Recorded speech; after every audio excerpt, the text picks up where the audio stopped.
Damai sejahtera ku tinggalkan bagimu, damai sejahtera ku berikan kepadamu, dan apa yang kuberikan tidak seperti yang diberikan oleh dunia kepadamu. Janganlah gelisah dan gentar hatimu. Terambil dari Yohanes 14 ayat yang ke-27. Saudara-saudara, Yesus meninggalkan damai sejahtera, di mana dikatakan damai sejahtera-Ku berikan kepadamu, dan apa yang kuberikan tidak seperti yang diberikan oleh dunia kepadamu. Janganlah gelisah dan gentar hatimu. Saudara-saudaraku, damai sejahtera yang Tuhan Yesus tinggalkan adalah damai sejahtera yang luar biasa. Adalah sebuah wasiatnya. Ya, ia menyerahkan jiwanya kepada Bapaknya.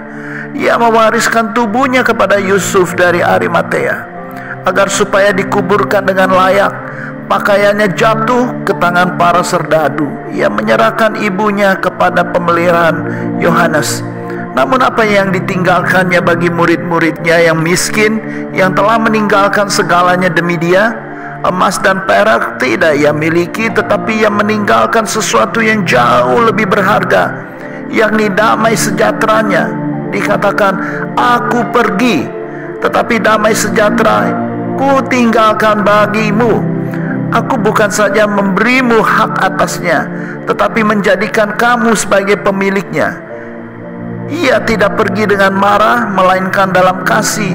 Sebab inilah kata-kata perpisahannya, damai sejahtera ku tinggalkan bagimu. Bagaikan seorang bapa yang menjelang ajalnya meninggalkan bagian kepada masing-masing anaknya. Dan warisan Kristus yang ditinggalkan ini merupakan bagian yang pilihan dan terutama. Saudara-saudaraku yang dikasihi Tuhan, Yesus pada saat meninggalkan damai sejahtera kepada murid-muridnya, dia berkata juga bahwa yang diberikannya itu beda dengan yang diberikan oleh dunia. Saudara-saudaraku, saya mau bertanya, apa sih yang dunia bisa berikan buat kita? Apa sih dunia yang bisa membuat kita lebih baik? Apa sih dunia yang bisa berikan buat kita bisa mendekatkan diri kepada Tuhan? Tidak ada. Dunia memberikan kefanaan, dunia memberikan kebinasaan. Namun satu hal yang saya mau ingatkan, kalau Tuhan Yesus berkata bahwa damai sejahtera yang diberikan tidak sama dengan yang diberikan oleh dunia, berarti dunia juga memberikan damai sejahtera, tanda kutip. Seringkali kita tidak bisa membedakan. Orang suka berkata, yang penting kalau ada damai sejahtera, maka itu datang dari Tuhan. Kedengarannya memang benar. Tetapi kalau kita memang ingin mendapatkan damai sejahtera dari Tuhan, maka kita harus menerima warisannya. Kita harus belajar perintahnya. Kita harus turut dan taat kepada perintahnya, kepada kehendaknya. Tidak mungkin kita tidak menekuni firman-Nya, kita tidak merenungkan firman-Nya, kita tidak melakukan firman-Nya, tetapi tahu-tahu kita bilang bahwa saya punya damai sejahtera, itu lalu kita bilang bahwa datangnya dari Tuhan Yesus.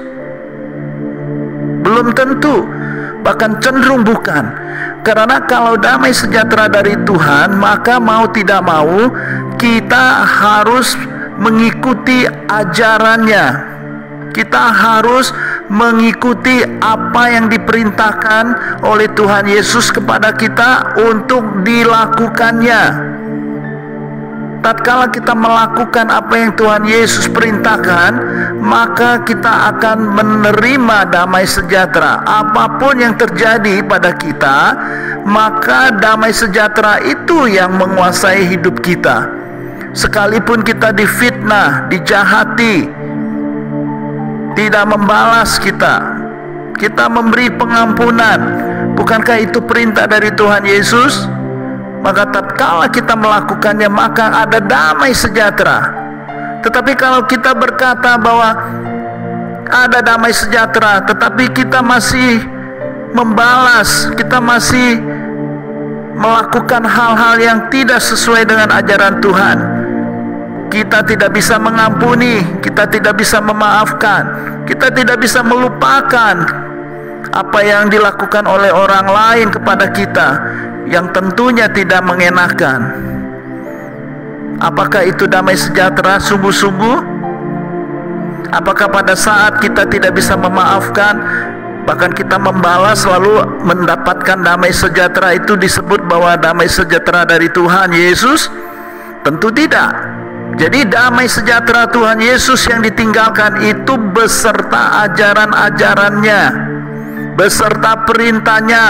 Tatkala kita melakukannya, maka damai sejahtera itu ada pada kita.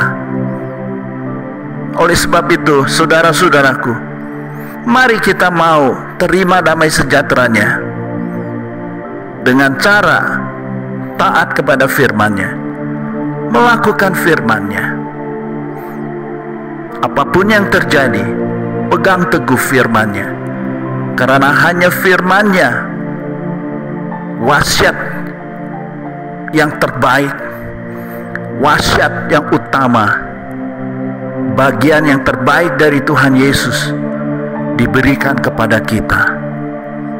Akhirnya kita boleh menerima damai sejahtera di dalam kehidupan kita hari lepas hari. Tuhan Yesus memberkati.